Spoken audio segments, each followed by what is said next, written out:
Yeah, we got ourselves a 5-alarm GOP elephant Republican dumpster fire, and it keeps burning. I'm watching what's taken place, what's transpired over the weekend, and comes to mind is Gordon Gekko ripping into, he's yelling and screaming about Cromwell being an idiot. And if this turkey owned a funeral home, nobody would die. But this is the Republican Party at this point in time. I want to start off with George Santos, which, I'm going to miss this guy. They got great skits on Saturday Night Live about Santos. You couldn't make this up if you wanted to, the stuff that's going around him. It's amazing to me that the Republican Party, who obviously helped finance his campaign, I don't know, might want to do a background check into this guy before decide you put him up there and support his candidacy. But anyway, neither here nor there. I know all the stories coming down the pike, and he's charged on a couple wire accounts here and campaign funds for OnlyFans and all sorts of stuff. Neither here nor there. Okay. Santos represents an area that traditionally in Queens and the part of Long Island that he represents is very blue. Yet he won. He already said that he wasn't going to seek re-election next year.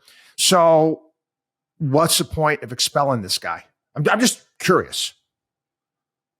But what's the point? The governor of the state of New York now has, I think, 3 months to hold a special election to replace him. Again, Democrats will put a ton of money into that race, because again, they'll try to lock it up. Again, you get a new person in there, and it'd be an incumbent running again next November. You're playing right into their hands. Again, you Republicans are totally brain dead.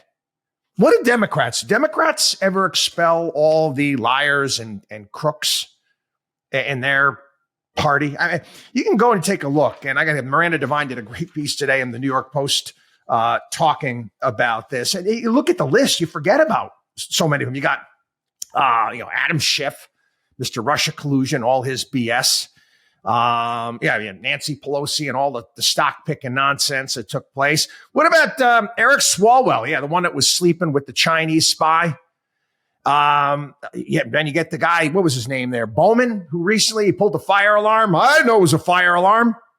And then Bob Menendez, for crying out loud. Senator Bob Menendez, he's indicted on federal corruption charges, accepting bribes from a foreign country. He is on the Senate Foreign Relations Committee. Yeah, his wife was charged too. They're finding gold bars in his house inscribed with Arabic, $500,000 in cash tucked in pockets here, there, and everywhere. A free Mercedes-Benz. Democrats get rid of him? No.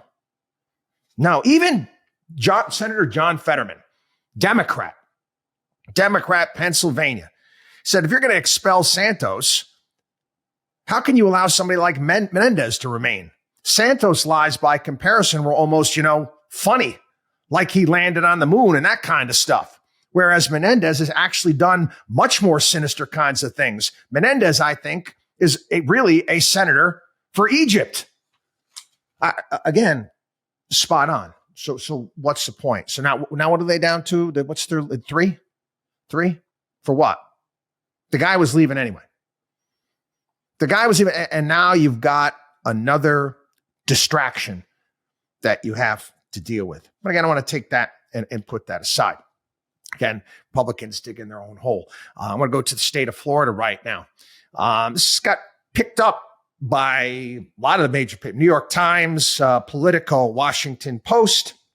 And again, it surrounds an area where I used to live. The head of the Republican Party for the state of Florida has been accused of sexual assault with a woman that he previously had a three-way with his wife.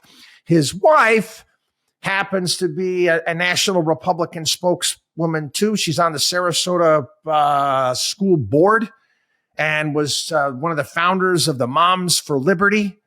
Always there with the legislation of the state of Florida with the books and all that. And I'm bringing this up. This is why it's Republican dumpster fire.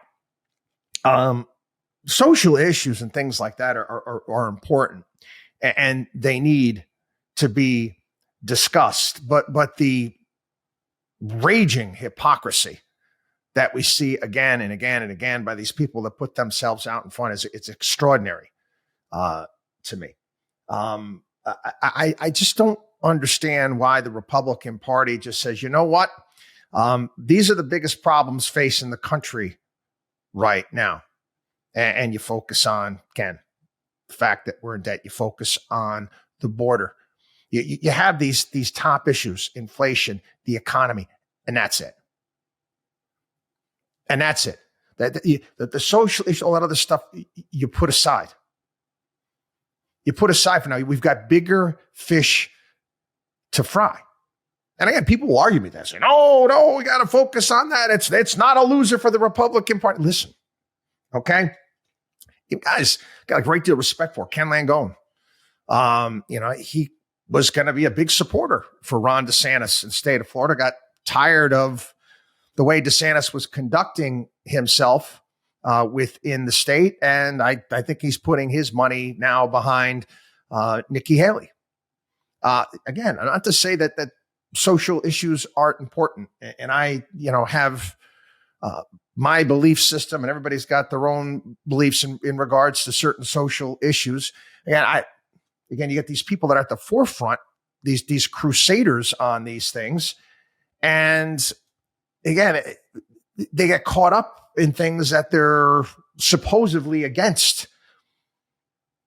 So again, I've always said this, I don't care what you do in the bedroom. I don't care. Okay. I didn't care that, Santos was a gay, immigrant from Brazil. I don't even know, is he from, who knows where he's from? He just makes stuff up all the time. None of those things matter to me. I'm focusing on the things that, quite frankly, are most important to this country. And again, these are the issues that Republicans should be focused on at this point in time. The dumpster fire it's raging right now.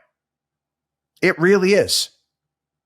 It's raging. It's one thing after another, after another, after another. And this idea out there that they keep pitching, like, another big red wave coming in 2024. Really? I'm sorry, I don't see it. I don't see it. WatchDog on WallStreet.com.